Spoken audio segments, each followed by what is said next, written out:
Hey, this is Malika of Evanston Live TV, and I have back with me on this beautiful evening here with all this snow, but we're hanging in there as always. Welcome back to the show, Carolyn Murray. Welcome, Carolyn. Thank you, Malika. Thank you. Thank you for the opportunity to talk with you about our wonderful ward in Evanston overall. Thank you. Oh yes, oh yes. Well, before we um, started recording, you and I were talking about the islands and how COVID hit and you weren't able to go on your island trip. You got me like stuck there in the islands right now. That's where my head is right now. That's where my head is right now. But girl, it's so interesting that this election is happening during this time period. COVID-19, all the racial issues going on, and you're ready to be alderman of the Fifth Ward during all of this. Yes. Yes. All of the things that led up to this moment, I mean, over 20 years, I remember after 9/11 closing on the house, I was actually deployed in San Diego and I was coming back to close on the house. And I just remember being so excited to be a first time homeowner for my family and actually being a recipient of the first time buyer program that they had in Evanston back then. I think I was one of the first minorities that received that loan. It was a long-standing, opportunity for Evanston residents. That's why I was so heartbroken when they had stopped the program because it was it was advantageous for me to accept it, even though I qualified for the VA loans as well. So that opportunity was just my way of coming back to raise my children in the community and culture that was so near and dear to me. Growing up in Evanston with the exposure to the diversity made it so much easier for me to transition in any cultural situation that I was in. It was a very proud moment. I mean, you remember back in school how we were just it was an exposure, but it was a blend. We understood that we had differences, but the hatred that we see now, especially with the Zoom attack, we just weren't exposed to that. We weren't exposed to such extreme aggression. And some of the other neighbors that I had talked to about it, we collectively compared it to when the Nazis were trying to march in Skokie many, many years ago. I don't know if I'm dating myself, Malika, but I remember being a young girl. Right, do you remember? And you remember how the community was just like dismal. We couldn't believe that they were really trying to do this and get away with it. So in my mind, when that Zoom attack was happening, it put me kind of in that mindset, like, how dare you attack Evanston and act like we're just going to take it?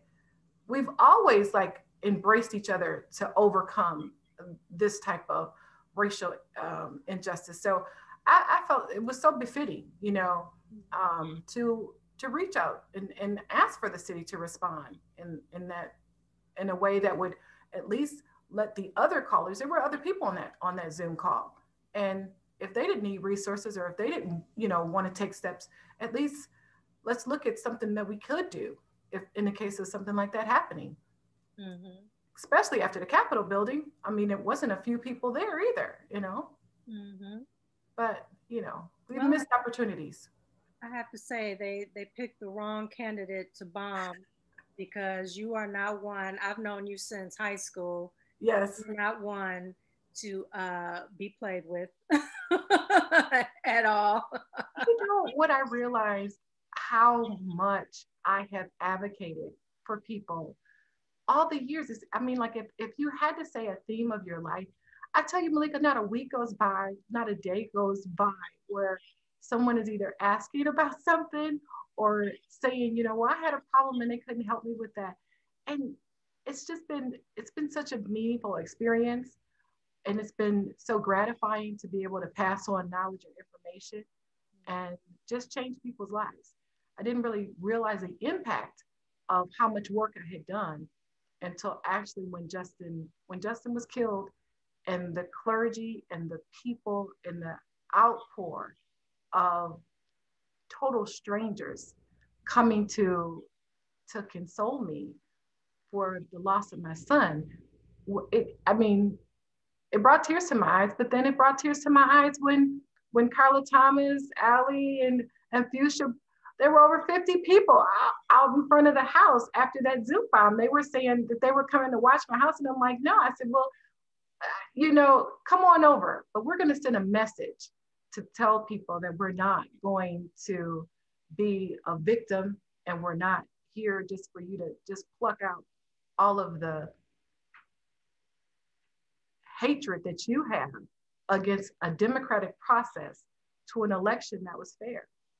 And it's really important for people to feel like they can trust their government, that they can hold their government accountable for representing their voices. And I think collectively I've done that through the decade of coming back to Evanston and just being a meaningful leader in the community. Now, you had ran back in 2016. Yeah. And it was pretty much a close race between you and Alderman Robin Ruth Simmons. So what made you decide to just get back out there and run again? Like, usually people are like exhausted. My heart goes out to all the candidates, because that is a lot of work and a lot of energy that you all have to put out to get out there and engage the public. And now, as you and I were talking prior to recording, with COVID, you can't get out there. So actually, you're having to put forth even more energy to reach people, because you can't actually physically get out and engage the public. So what's going on now that you were like, oh no, I got to get back out there. I'm running again. What was it that you were like, no? One incident in particular that reminded me of how valuable running those ward meetings, how valuable my input was in the community, and how without that, when we had those homicides, and we're talking about a homicide because I'm on Gray, so the one homicide was around the corner, the other one was around the corner down the street.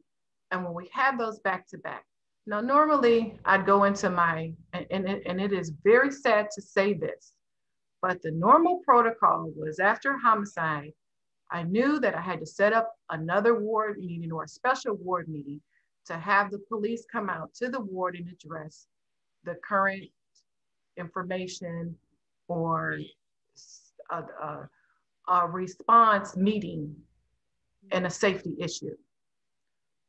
We didn't have that. We didn't have it right away. And I'm like, well, wait a minute. People have questions, and then to have one back to back so frequently, it bothered me, because obviously people had questions, and obviously, the whole component of mental health, which we've undone in the city of Evanston, you need to respond, and you need to be accessible and accountable to people who are experiencing issues as it pertains to their safety, and not to have that meeting to address it right away, because it was happening front and center right away, and then to just act as if we were supposed to be business as usual. I think it was disrespectful to the ward, but I think it was disrespectful to, to people. We're experiencing homicides on a regular basis, and not to strategically sit down and try to work with the community to end this was something that I had spoke about over 8 years ago. So what prompted me to decide to run? What prompted me to say, because things haven't really reflectively gotten much different than the platform issues that I talked about 4 years ago, and some of the issues that I talked about as it pertains to safety 8 years ago.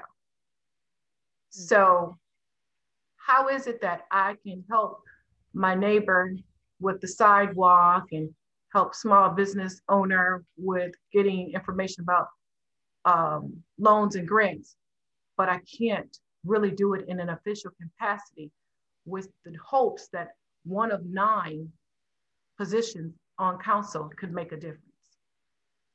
It's really important that people be heard and people be listened to. And I think the disconnect that the council has been representing is not bringing the full village and homeliness that I felt when I was growing up here. What would you say? It's. I don't want to just focus on a ward, because when you become an alderman, you're actually having to care about everything going on in the city. But you're running for 5th ward. What would you say for your ward? What is the first thing you want to tackle if you're elected tomorrow? Again. Well, now here's the thing. There is platform issues, but the COVID response blankets the platform issues. I mean, it's still the racial inequality, the affordable housing, the career and job development. Yes, those are all platform issues that you would say, yes, going into it, this is what I want to do. But COVID has exacerbated all of those issues. So we have to put together COVID response, relief. But when you're doing that, you're also addressing the joblessness, career development, underemployment, affordable housing, because now with the lack of income, there's no housing, with no jobs, the medical care or the lack of medical care, the mental health, because now you're looking at domestic violence cases going up. We don't really talk about that. I think in a way, I don't know if we're doing it justice by not talking about it, because we know that the increase is there. However, calling attention to it, I don't know if that's gonna, make the situation highlighted, but we don't address it. We don't actively see support and resources to address the commonalities of the practical things that we're living through. So what's the first one? That's a relief, but it has to encompass all of the other things. And what is your solution, the response for COVID? But because we're in this budget deficit, so this wonderful line items that we learned, we have to revamp some of that. I mean, and I've spoke about this before too, how St. Vincent de Paul has basically took over general assistance. Well, we have to start looking out for the people that live here, because if they don't even feel supported by the city that they live in, won't you just think that other cities are more attractive and you'll just move and go away? So to see and don't see a whole Catholic charity put full sponsorship to the majority of the ward, that's disengaging for a person to feel that they are even validated in the city, in the ward.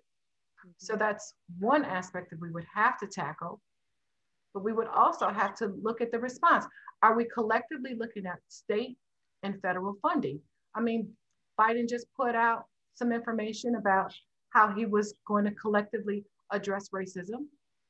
So we're looking at making sure that our staff is tip top, looking for any type of advocacy or funds, grants that we would be eligible for, because we still have this diverse community that makes us very viable as it pertains to resources.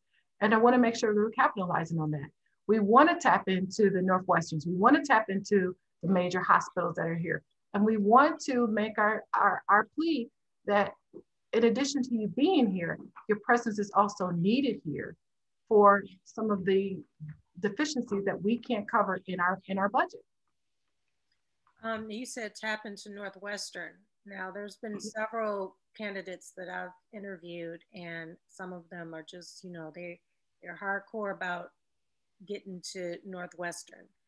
Like Matt Mitchell was saying, it's time Evanston play hardball with Northwestern, that they need to pay their fair share to be here. So when you say you want to tap into Northwestern, what would that look like? I just think that we need to start making a collaboration. Now, I know as an alderman, it would be facetious for me to say, oh, I'll go in as an alderman. No, I think that whatever collaboration, if it's the mayor or the mayor, electing some of the aldermen or creating that task force or that committee, I would be interested in collaborating with them. But I would definitely start with just basically covering their operational costs. You know, they've been here for a long time. And I've been here long enough to see the relationships where they weren't doing anything at all. And even when Dr. Shapiro even came, by him coming in and bringing in the fire truck, the gifted fire truck, we were kind of in all about that. We were excited. It's like, oh, Northwestern's giving us the fire truck. Well, not to mention, all the fire trucks they probably use. But I think I think you don't bring a gun and a knife to the collaboration. It's a university. We're a city. The operational costs, if they exist, they exist. So let's collectively sit down and say, this has become a hardship for us.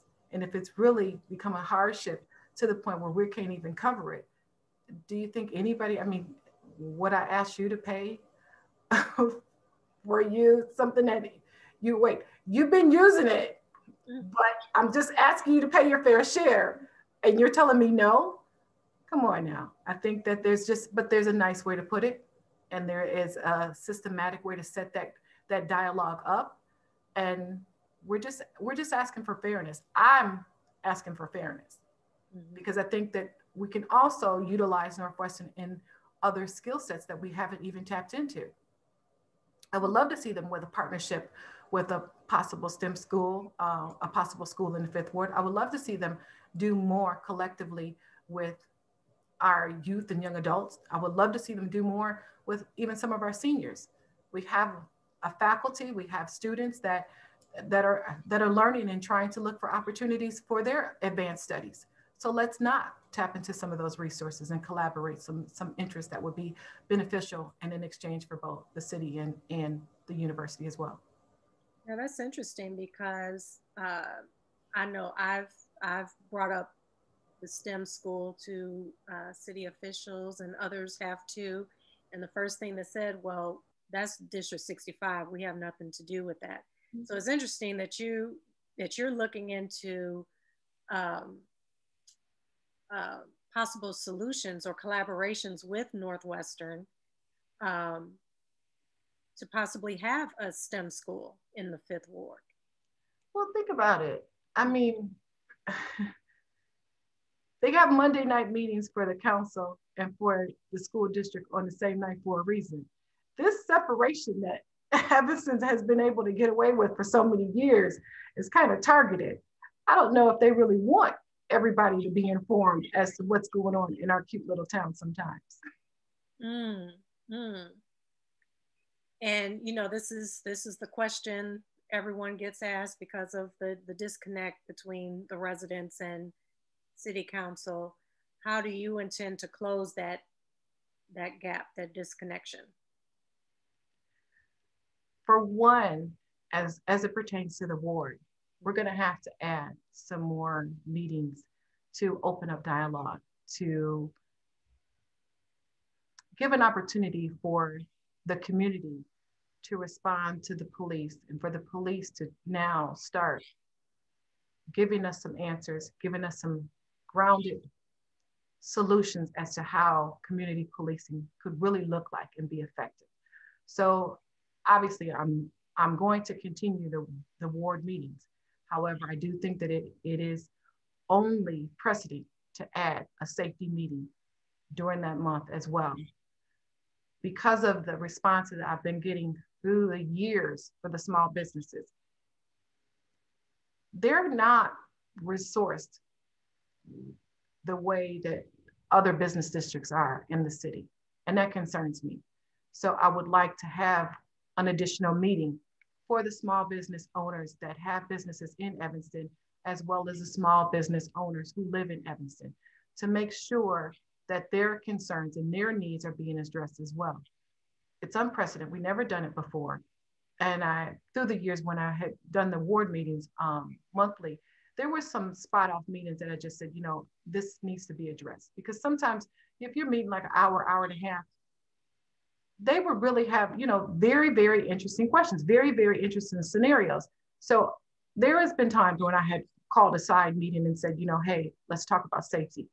And I think that it works because if you have ideas and issues and concerns and suggestions that are just not being heard or not being addressed, allow those respective department heads or those respective agencies to address those questions. You'd be surprised. I mean, we're so quick to say, well, the staff doesn't live in Evanston. Okay, well, that's all the more reason to tell them how you feel about Evanston because they don't live here and maybe they don't understand the impact of some of these rules or some of these fees and fines that we're succumbing to while we're parking our cars in front of our house. So I think it helps. And I think that handling it in a dialogue way has been the most honest way that I've handled all of my problems. Just being honest and telling what you can do and being honest about what you can do. I'm not running a campaign where I'm going to tell my ward that I'm going to do something that I have no means in my power to do. I'm not going to lie to you. And everybody that knows me and knows me for the 20 years, I'm not going to lie to you. I'm going to tell you the truth, but I am going to fight for you. And I am going to advocate for everything that we can get. Okay. So say you're elected tomorrow and, you set up that first meeting with City Manager Erica Storley. Yes. What's that conversation with Erica Storley? I think first of all, we're going to have to talk about our initiatives. Like I mentioned to you, safety, I think is a priority. How soon can we get to where we are strategically have a plan set up to reinsure that the people in my ward feel that they're safe? And then having that conversation, and hopefully it won't be that long, we can touch on addressing some of the major concerns, because by that time, well, I have some concerns if I was to take that meeting tomorrow, but if we're looking at after April, I'm sure that I have some of the top concerns, but definitely the small businesses. We'll have to talk about resources to those small businesses like yesterday, especially because of COVID.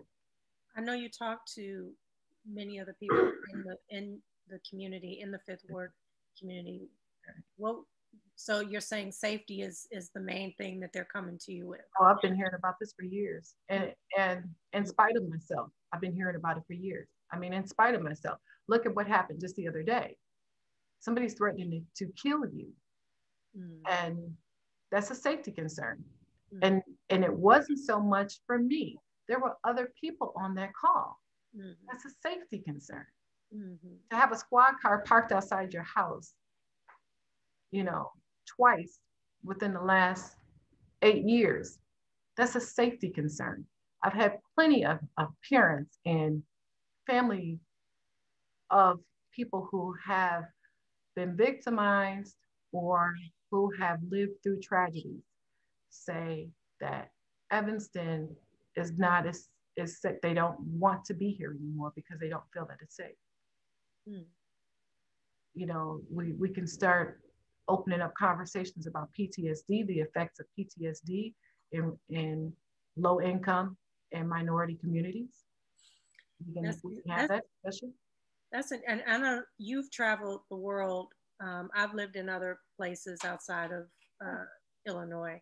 And to me, Evanston, and I'm definitely not devaluing anybody's experience because, we all have gone through some things here in Evanston that aren't pretty. But to me, it's like one of the safest places I've ever lived anywhere.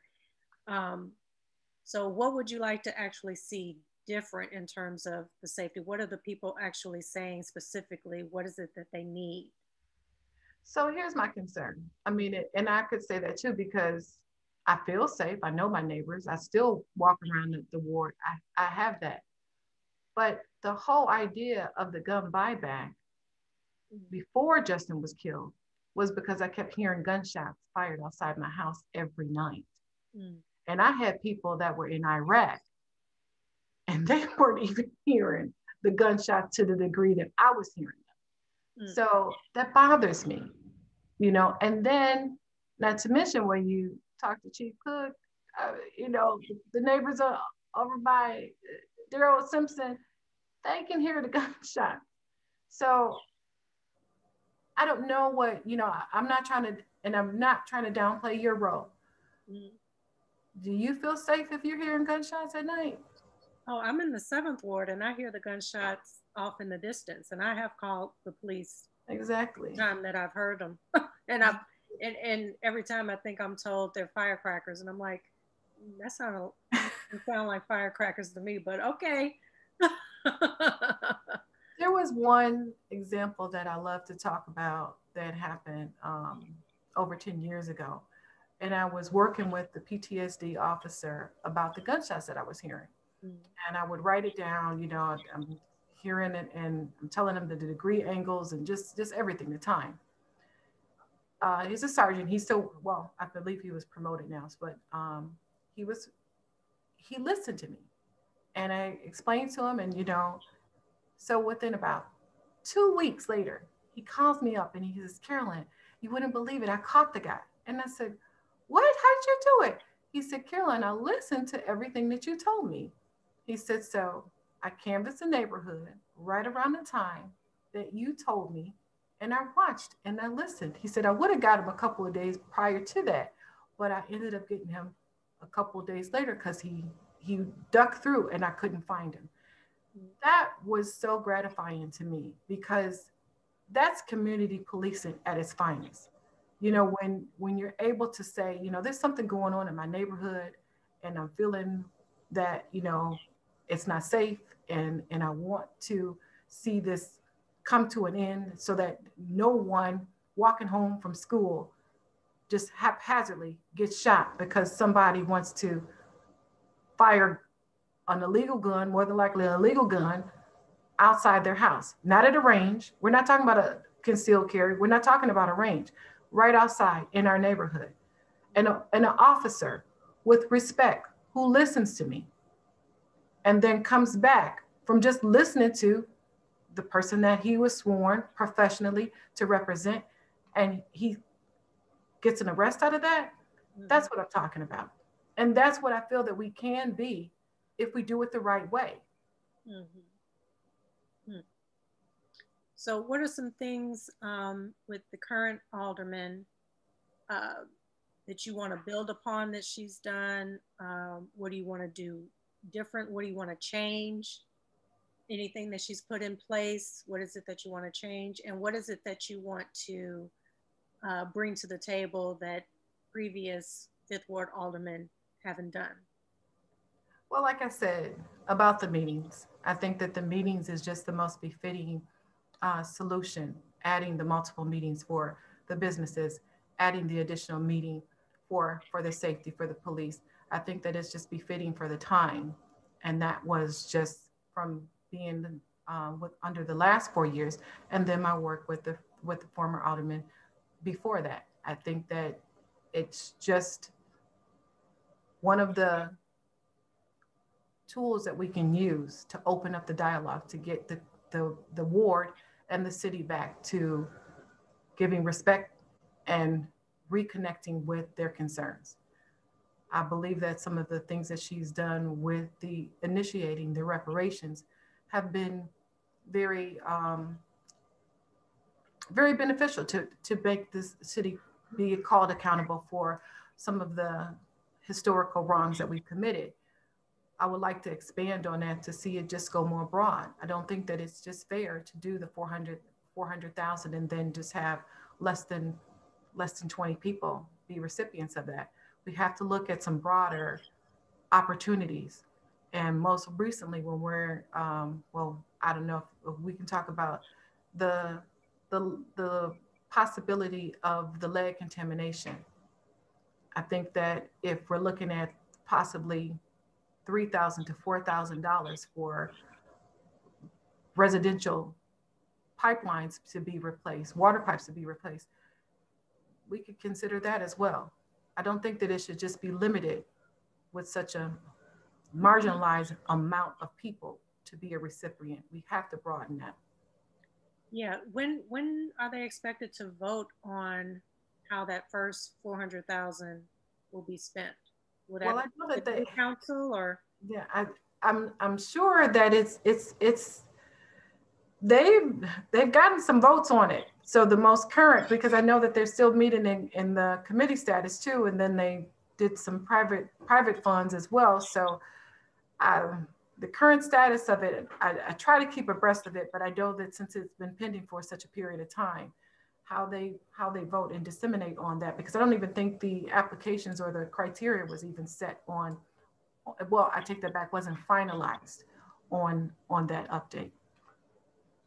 So if you become alderman and the new council gets in, how do you intend to vote? Because I know some people are wanting the alderman to really, definitely be in support of reparations, but I think I'm hearing from the community is that they need to take a little more time with how that first 400,000 is spent because, like you said, only a small percentage of Black families are actually going to benefit from that.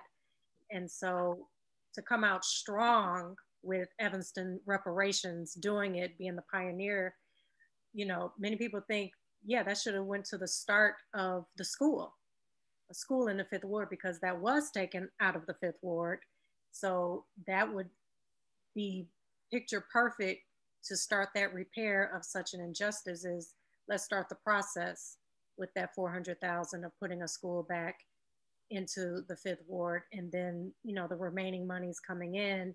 You could do so many other things, and I think other people were thinking about developments being built for the Fifth Ward, housing and all sorts of things like that. I don't think anybody saw a housing program for 10 families. I don't think that was ever the vision. I agree. I don't think that the response from the residents have been very forthcoming on agreeing to that being one of the primary actions for the fund. I could see it go in a lot of different ways, but like I said, I'm definitely looking at broadening the recipient value. I could definitely see, and come on now, let's talk about the history. Before January 1st, most of the tickets and the fines for marijuana use, 80% of them were brown and Black minorities. So if the next day, January 1st, is legal and you can get recreational, and now we're talking about the sales, well, isn't it befitting for you to do something for the minority men that you took the money from? I just think that, hey, let's just be honest. I think that they kind of go up the chart too when it comes to the distribution program. And then let's also talk about the fact that the seniors, the bulk of it is because it's historical. Some of the seniors and their generational families have been here. I believe I talked to one lady the other day. She told me her family was one of the first families in Evanston. So let's look at the bulk of how it all came about, and let's just broaden the criteria and the distribution in a way that I can see where housing can be a priority. I can see where a school can be a priority. I could see where the just basic needs due to COVID, and the response of an emergency situation. We already know general assistance is gone. Affordable housing and rental assistance, could be one of that variances. We just can't go in blindly and take such a large demographic that was affected by it and then marginalize it to less than 20. We have to do a little more homework. And if it means calling in some of the experts from DC that have actually worked collectively on, we have a university here. We have scholars that have really looked at the reason why and some of the hardships that the African Americans have faced because of it. So let's just expand on that. Mm. How about that? Yes. Okay. I'm with you.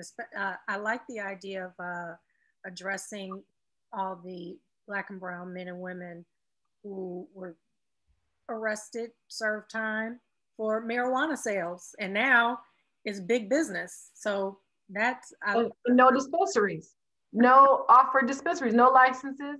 right. And what about their charges? We're talking about the charges, but if they're still on the record, are they still viable employees? So now we're going back to the original platform issues again. Mm. Jobs, career development. Is he going to be able to get a job because it's still on his record? Mm. So can we broaden that to see if we can get them some help on getting them expunged? And Carolyn, I know I only got you for a few more minutes. I want to go back to the safety. Now, everyone that I've ever interviewed in regards to the safety issues in Evanston, it's always explained to me it's just a little clique, a little pocket of individuals who are wreaking havoc, in the Fifth Ward, Second Ward, Eighth Ward. Is just little pockets. So, what is your plan to go after that pocket? Because clearly it's like everyone seems to know who they are. So what do you do? I'm going to tell you from raising my children, and being exposed to other people's children. No parent raises their child to grow up to kill someone that they went to school with, that they played in the playground with. I've said it before for years with former chiefs of police that I've worked with. When you have no opportunities, crime is the breeding ground, the cesspool of a lack of opportunity and a lack of income. Everybody wants to support their family. Everybody wants to work. If you find somebody that doesn't, that's the rarity that you're talking about. That's the less than 1% that you're talking about.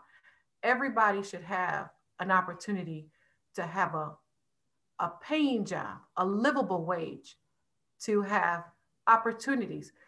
When we grew up, Malika, you know that there were wide parties and dances and things, activities. Part of the reason why Carolyn came out over 20 years ago and spoke at city council, because there was nothing to do on a Friday night. And I wasn't trying to drop my kids off. I was going to be with them, and no place was open. So if you are not adequately giving these kids something to do for entertainment and recreation at minimal cost, how can you tell me, when one of the graduate students at Northwestern, how the whole youth and young adult program started, was she did a presentation at the city council and said it was cheaper for a kid to purchase a gun in Evanston than it was for them to go to the movies. And you want to ask me why the cliques are the cliques? Well, the cliques don't have the opportunities that the other cliques have been able to enjoy. And they don't have parents that can fund their opportunities because maybe their parents are working and they're probably not even in the home in some cases. I've had to do it a couple of times myself, where my oldest had to watch the kids. So the economics behind crime, that's the biggest key here. Because they can tell me about, oh, this sex and there's sections of here and sections of there. Well, is it really a gang? I mean, I grew up on Brown. A couple of my neighbors that grew up on Brown got deported. They were so bad. So all I'm saying is, are these neighborhoods? So you're saying that they're gangs, and you're saying that you know of the things that they're doing?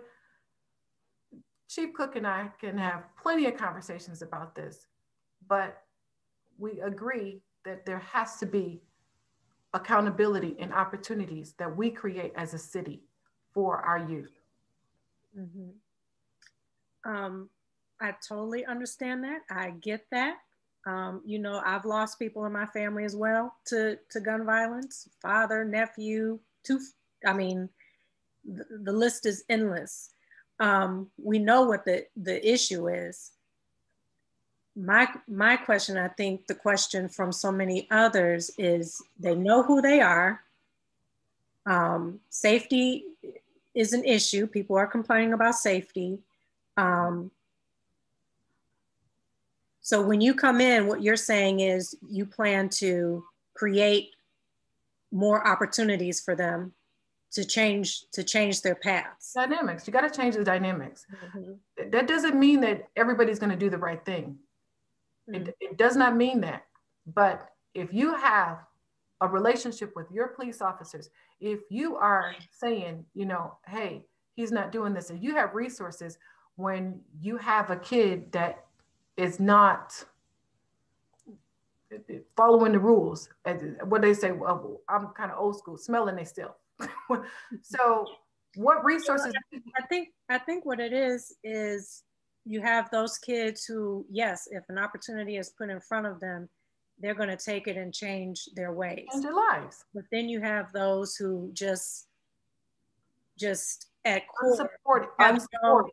They don't have a sense of self-worth or value. So it's like almost a self-hatred. So they're almost at a point where they don't even care anymore if they hurt themselves or hurt anyone else because they don't value themselves. So when you're dealing with that sort of mentality and you have a community that's crying out, we need more safety, you as the alderman, how do you deal? Okay, yes, the one half, they need more programs and opportunities. Everyone agrees with that is the key. But then you have portions of those cliques or groups or whoever they are. It goes even deeper than that. Oh, I definitely understand that. But I guess all I would say to bring back the point full circle, nobody woke up in the morning. Nobody decided as a little child that they wanted to grow up and kill someone that they went to school with, that they were friends with, and they played on the playground with, that they played with fam. They say they played on the same team on fam. Nobody does that. I take that back. There could be possibly the 1%, but I'm advocating for the 99% who did not have supported resources. And it doesn't necessarily fall on him or her per se, but I'm talking about a woman who is trying to support her family and maybe she has to work at night. And now he is subjected to be in a street environment and a lifestyle that makes him feel that those street lifestyle and choices supersede what he can do for the potential, this God-given potential. So what type of programs are you wanting to? We would have to start the dialogue to meet them as their needs, because I'm telling you, when those kids get teenage years and they're feeling their independence, that's the more so when we need to help those kids as well as we need to help the parents. Have you started having those dialogues with them? I mean, regardless if you win or not, it'd be great to just have those programs, period, whether you're an alderman or not. So have you had all the time? Because I mean, so what are they saying that they need in terms of the programs? Well, that was the whole point of having such good response with the gun buyback. Before the first one, they were doing credit cards and gift cards, and they were saying that they're not going to turn even if they weren't going to turn it in for no gift card or something that's not enough cash. Okay, so outside the gun buyback, what other programs are you hearing them say we need this? They said that they need a livable wage. They said that a livable wage in order to work and maybe even be closer to a job. Because think about it, if you're traveling an hour and a half to go to a job for minimum wage, by the time you get back home, you're exhausted, you're tired, and you still don't have enough money to make ends meet. That's what they're talking about.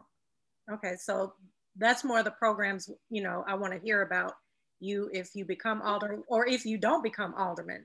that you start implementing now to save those young lives? Because you know I'm all about it. I tackled it more from the education standpoint, but it would be wonderful whether you win or not for those programs to be put in place now.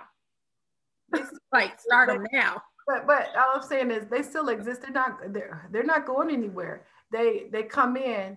I, it's not about me, but what I'm saying is half of my house was painted by a young business entrepreneur in Evanston. I don't get intimidated when I'm walking down the street and I see baggy pants. I speak. I don't have a problem with that. The accountability starts with you as a person, as a resident, as a mother, as an aunt, as a sister. You know, people know that they can come to me and ask me a question, and I will give them an answer. Okay. All right. Well, thank you, Carolyn. We went over time. I'm sorry. No, You got me all comfortable. No, we're talking about our youth. That is, you know, that is my heart. That is. I'm supposed to be campaigning. I'm supposed to tell you all this stuff, and you done got me talking. It's part of your vision. That's people need to hear that. This is what's on your heart. I'm supposed to talk about my stats and all the stuff I ever did since I walked. No, people need to hear what's on your heart, and that's what you're passionate about. I mean, your son was taken, and you want to make sure it doesn't happen to anyone else. So, you know, I think the community just wants to know more of like what programs have you put in place already, or that you've started implementing already, regardless of you becoming an alderman. I think that's what people, you know, want to hear. Well, one thing I will say, if there was a program for my phone to stop ringing, or for people to stop coming by to ask me or try to figure out what they can do, or why did this happen to them, or could I help them, then that would be a whole program. And there's thousands of people in that whole program that I love the fact that my reputation and my integrity as a person has brought me to the point where people know when they come to me that I will help them, and that I'm honest, and I have the integrity and the tenacity to get things done, as opposed to talking about things and letting them lie in a stalemate. And it's been across the board, regardless of race, regardless of age. They feel comfortable asking me. And that's what I love about my cute little town. All right, Carolyn, thank you so much. And I'm gonna let you get going. Okay, thanks so much. Yes, I'll be sure to put your contact information. Yes, I'll send you some stuff too, because I think I got the Twitter and the IG, all the little fancy stuff, you know. Okay. All right. Thank you so much, girl. Thank you. All right. Thank you. Right. Nice to talk. Mm-hmm. All right. This has been Malika, Evanston Live TV. That was 5th Ward candidate Carolyn Murray. So you all be sure to contact her if you have more questions. You want her to elaborate more on the responses that she gave us here tonight. I will put that in the description, and you all please be sure to stay engaged. Evanston Live TV.